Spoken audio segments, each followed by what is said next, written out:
The Wall Street Journal messed up an otherwise reasonable and observant editorial about the entry of Senator Ted Cruz to the presidential sweepstakes with the following statement, reviving a stubborn myth about the 2013 government shutdown. Quote, the 44-year-old Texas senator's difference will be to claim that he's the only one who really believes what he says and the only one who will fight for it. Thus, he presented himself in the Senate as the man who was willing to shut down the government to repeal Obamacare in 2013.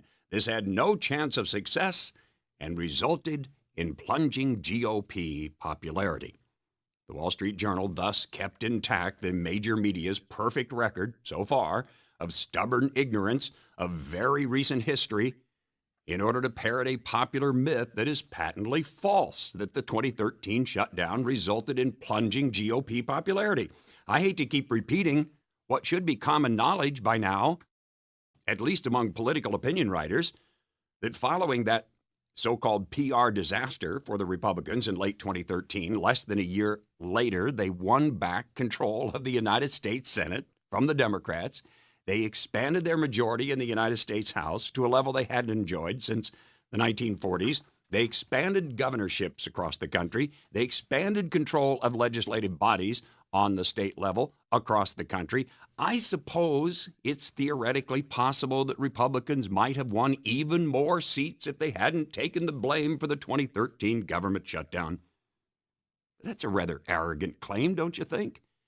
That if not held back by the bad PR over the government shutdown, they would have fared even better than their best midterm showing since, well, at least 1994.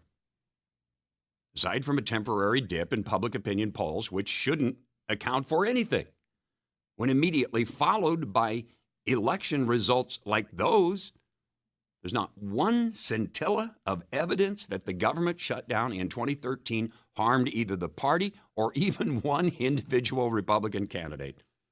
The phantom political liability that Republican-leaning opinion writers continue to profess about government shutdowns is all in their very limited imaginations. Unless opinion writers and others are intentionally misrepresenting history, they're stubbornly exercising willful ignorance to the extreme, and I hope Cruz uses it in his presidential campaign to embarrass them for it. And that's not an endorsement of Ted Cruz. I'm not endorsing Ted Cruz. I don't think I'm going to endorse anybody. It's nothing more or less than a condemnation of the false narrative that the 2013 government shutdown hurt Republicans.